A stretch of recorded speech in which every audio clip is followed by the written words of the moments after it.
Baik, terima kasih ya teman-teman untuk pertemuan ketiga. Ini saya sampaikan tentang konsep dasar berdagang dan pasar bebas.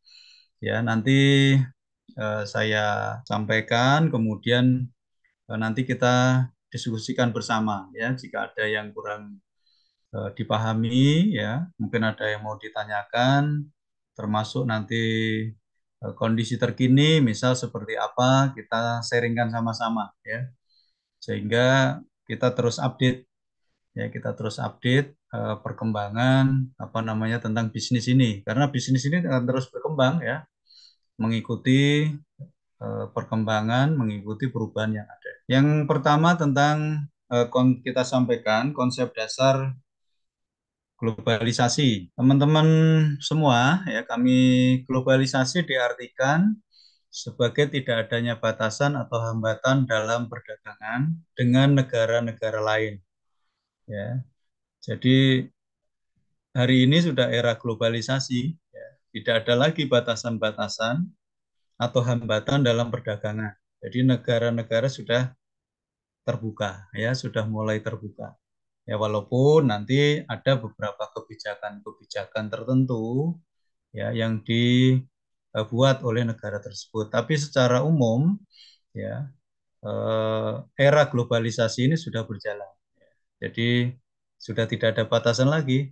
Kita mau klik tentang Amerika, bisnis apa lewat apa namanya media hari ini, sosial media online. Ini kita bisa lihat langsung. Jadi tidak ada batasan. Ini dalam perdagangan juga sama. Baik dalam hal produksi, produksinya, investasi, dan perdagangan. Jadi sudah terbuka sekali ada dari negara lain masuk ke Indonesia untuk memproduksi, membuat pabrik, dipersilakan. Investasi ya dibuka seluas-luasnya, tapi juga ada batasan-batasan ya pastinya ya. Jadi tidak boleh ada ketentuan di negara tersebut yang dilanggar ya dan perdagangan. Kemudian globalisasi juga berarti strategi bisnis dengan melakukan apapun dan dimanapun tanpa ada batasan. Ya, jadi kita harus punya, walaupun eranya begitu, ya, globalisasi diartikan juga bagaimana kita berstrategi dalam menjalankan bisnis itu. Ya, walaupun ya kita bebas melakukan apapun dan dimanapun tanpa ada batasan. Tapi ya tidak boleh dilanggar, ada ketentuan-ketentuan tadi. Ya, tidak ada batasan bukan berarti bebas sebebas-bebasnya, bukan. Ya, ini yang perlu dipahami.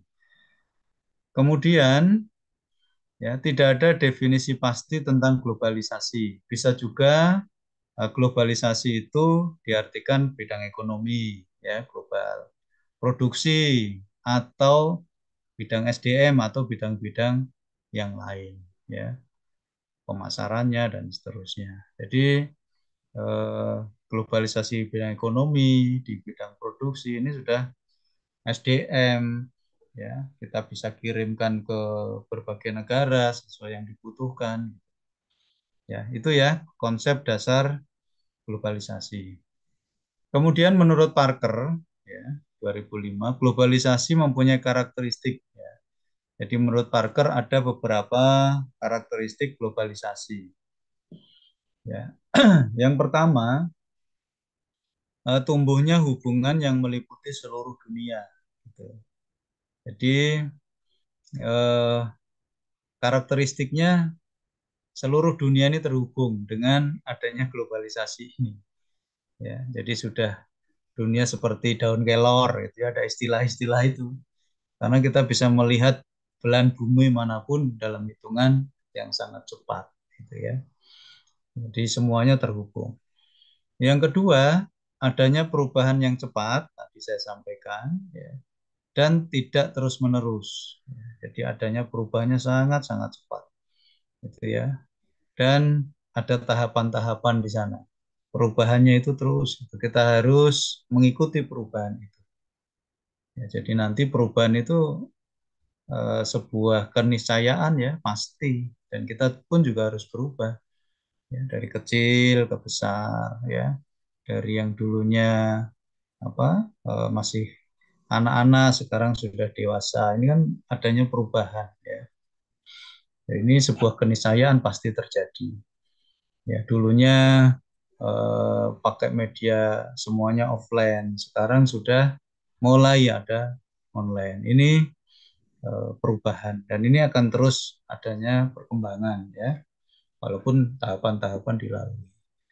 Kemudian yang ketiga, bertambahnya partisipan yang semakin besar dan beragam, gitu ya.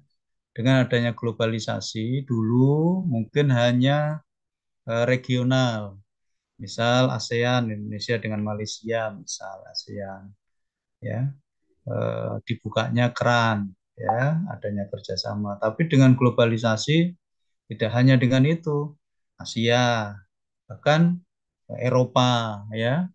Jadi seluruh dunia ini bisa sama-sama berhubungan tadi, ya. Jadi pemain-pemain di era globalisasi ini semakin besar dan beragam, ya. Ada kultur yang berbeda, ada muatan-muatan lokal yang berbeda, ada aturan-aturan yang tidak sama ya masing-masing partisipan itu. Jadi beragam. Ada kebijakan-kebijakan di suatu, kalau masuk contoh mau ekspor ke Eropa itu sangat-sangat ketat. Ada QC-nya, ada ketentuan-ketentuannya. Tapi kalau di negara yang ASEAN mungkin agak longgar ya, ada contoh itu ya. Jadi beragam. Yang keempat, semakin besar kompleksitas manajerial ya, otomatis ya. Jadi eh, yang diurusi secara manajerial makin besar karena meliputi banyak partisipan di sana.